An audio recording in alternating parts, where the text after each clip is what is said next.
Pra, këshill në të ardhmen për kryetarët e bashkive është më mirë të bësh një krim, por sa kohë që eviton burgun, është në rregull për ju, për shkarkime, apo mos bësh asnjë krim dhe në ruajtje të pafajësisë tënde në para burgim ti penalizohesh. Pra, çfarë kush prevalon?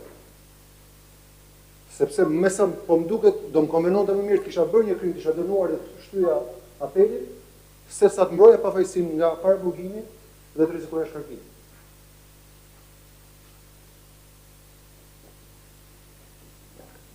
Kjo është një pyetje që edhe kjo është në tejkalimit të çështjes së budgetit, nuk mund të shprehni për një kryetar bashkie për një çështje që profesor Këshillit Ministra në këtë moment nuk e njeh një çështje. Patjetër nëse do kemi një vendimarrje të mëvonshme, do të kemi edhe ne sjelljen tonë dhe miratimet do të jenë për katën në përputhje me rrethanat të paditshme. Tani miku im, profani juridik këtu duhet isha unë, se unë s'kam mbaruar për juridik. Por e vërteta në fakt është që ajo që dimë gjithë, nuk ka një vendim të formës shprehje, ka dënuar dhe në gjykatën e shkallës së parë. Kjo do të thotë që ne kemi një standard defish që po aplikohet këtu. Për dikë të padënuar aplikohet shkarkimi, për dikë të dënuar do të presim vendimin përfundimtar. Kështu që ignorancë ose padija nuk mund të jetë alibi në këtë rast. Ky është, siç e tha dhe ju, në fakt i njohur botërisht, edhe unë besoj që përgjigja u sqarua. Edhe t'ju shpjegoj ose t'ju bëj një pyetje tjetër. Në Republikën tonë, në strukturën, në arkitekturën e Republikës tonë, kemi disa sjellje monopole. Fjala vjen monopoli në dhunës e ka policia, monopoli në forcës. Edhe këtu njerëzit që janë në pranga, të tjerë që janë të armatosur mbas kësaj dere, kanë monopol e forcës sepse janë një ligjit. Monopolin e përdorimit të armëve të rënda e ka ushtria. Janë një ligjit. Ata mund të përdorin tanqe, helikopter, avione kështu me radhë. Monopolin e dhënies drejtësisë e ka gjykata. Gjykata ka monopolin e dhënies drejtësi. Nuk është se japin çdo institucion jep drejtësi, por në gjykatë kryesisht përfundojnë rastet për dhënë drejtësi. Siç kam kuptuar vetë, monopolin e shkatrimit të një jete publike ka prokurori posaçëm.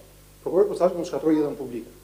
Tani në këto sjellje monopoli, ju praktikisht nuk prisni për një vendim gjykate, por jeni gati që monopoli të dikujt që i është dhënë me ligjet ajo për të shkatruar jetën publike të dikujt të jepet prioritet, duke sakrifikuar një kryetar bashkie, një antar të komunitetit, një aktivist, një shërbëtor publik në këtë rast, dhe jo monopoli të gjykatës për të drejtësi. Kjo është një gjë që më shqetëson. E di pse se edhe në natyrë, edhe në botën e egër, ka disa kode. Fjala vjen, nëse je një tuf pulash dhe të vinë hienat, pulat e tjera vrapojnë edhe lënë që ta hanë pulën që kapën hienat. Por në një tjetër habitat, elefantët sillen ndryshe, elefantët sulmojnë hienat. Dhe këtu pyetja është, jeni pula apo jeni elefant në këtë histori. Pra, edhe natyra na jep ca instinkte ku na duhet që të tregojmë dhe jo. Kërkojmë që të ruajmë etikën, absolutisht. Gjithë këto elementet, jo, e kuptoj është një butafori për treguar që ta mbajmë brenda jemi shumë mirë. Seanca ka shkuar shumë mirë, ne jemi besoj gjithë kemi pas mundësi të debatojmë. Jemi miq të vjetër, kemi bërë reforma pafund. Të bëjmë pyetje, të lutem në lidhje me objektin. Pyetja në lidhje me objektin është në sjelljet monopolistike që kanë forcat ndryshme ose aparate ndryshme në Republikën e Shqipërisë.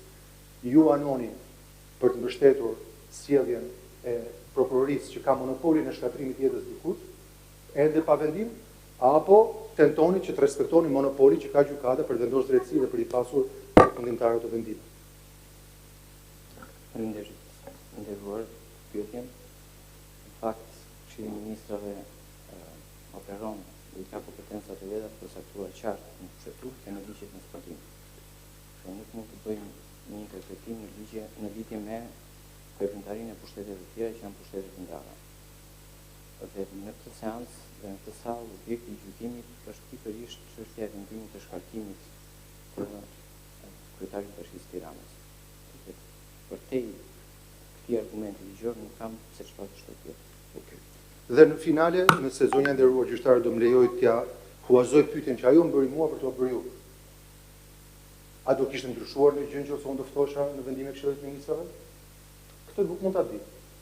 Por ditë them që prap forca e argumentit njerëzit i ndryshojnë, njerëzit hapin veshët, dëgjojnë. Për shembull, nëse do t'ju thoja që jam në një konflikt hapur interesi fjala vjen me një prokuror për cilin ka pasur debate për një leje ndërtimi. Ndoshta nuk do ishit aq nxituar thonë jo prit pak. Ndoshta do të ndërhyjmë ligjin e konfliktit të interesit që një kryetar bashkie ose një prokuror nuk mund të hetojë njëri tjetrin në momentin që ka një konflikt hapur interesi. Nëse do ju thosha për shembull që jam Ktu prej një njeriu që s'ekziston, një Nesti Angon. Ndoshta Këshilli i Ministrave do dëgjon. E do thoshte prit pak. Sa Nesti Angon mund dalin për secili për nesh dhe të thuri lloj intrigash, ne automatikisht do të lëshojmë njerëzit tek hiena apo do themi prit pak. Kë do kallëzoj unë për kallëzim të rënd, nëse kjo histori nuk është kështu. Pra, nëse do t'ju thoja këto, ndoshta Këshilli i Ministrave do thoshte, hey, prit pak. Kjo është një mundësi e jashtëzakonshme për të filluar një iniciativë ligjore, për të mbrojtur kryetarët e bashkive. Po t'ju thosha që shumica e kryetarëve të bashkive janë në një presion konstant për të futur gjithë fisin e disa prokurorëve të posaçëm punë. Dhe nëse do t'u aprovoja që kjo është vërtet në Bashkinë e Tiranës, ju do shqetësoheshit, se ju do thoshit si janë të pambrojtur këta njerëz. Ju kërkojnë prokurorët e posaçëm leje ndërtimi, ju kërkojnë të fusin gjithë fisin punë dhe kur sua bëjnë, i thon avokatit të kryetarit të bashkisë, ja tregojnë atij. Po ti dinit këto histori, pra, prandaj them që dëgjesa do na mundsonte që të flisnim pak, edhe që të dëgjonim historitë se unë jam burr. Dhe mos t'i lejohet monopolit që dikush ka për të shkatruar jetën, t'i mbi ventoset monopolit gjykatës për të dhënë drejtësi. Faleminderit. Të nderuar, po vazhdoj me pyetjet për Presidentin e Republikës. Në fjalën e tij, po edhe në parashtrime, biles në parashtrime është në formë tabelare, pretendohet që kërkuesi ka pretenduar që Nini 62 gërma C është antikushtetues. Unë këtë, si avokati sot i vedje, pavarësisht se nuk kam qenë unë hartuesi i gjithë kërkesës dhe parashtrimeve, nuk e qej gjykimit.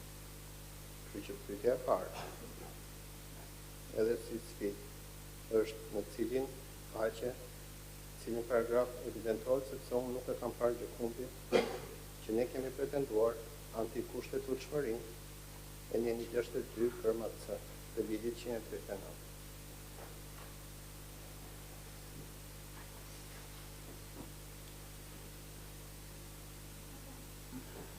Faleminderit.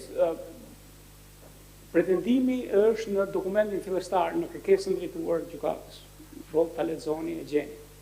Por e vetëm kaq, si pretendim, si fjali ishte edhe sot këtë seancë, kur zbahet procesi verbalit do ta gjeni. Është vazhdimisht del historia që shiko sa kohë që nuk janë tek 115-a janë antikushtetuese. Sepse 115-a ka shkakun e vetëm kushtetues për shkarkim. Del vazhdimisht. Në parashtrimet tona është thënë kërkuesi nuk e ka paraqitur si kërkesë ndaj gjykatës kushtetuese. Sepse për ndryshe baza ligjore kërkesës do ishte tjetër, do të ishte nemi 131. Dhe pastaj do diskutohej, a legjitimohet të vënë lëvizje gjykatën drejt për drejt me diskutim për papajtëshmërinë e ligjit me kushtetut. E ka paraqitur si konstatim, e thot në rrjedhën e arsyetimit të tij. Dhe sigurisht që me këtë nuk fillon dot shumë, se fjali është, nuk është se po ver lëvizje gjykatën me këtë. Ne evidentojmë sepse dallimi midis dispozitës kushtetuese dhe dispozitës antikushtetuese bën dallim automatikisht dallimin midis kompetencës së asaj gjykate dhe kompetencës së asaj gjykatës tjetër.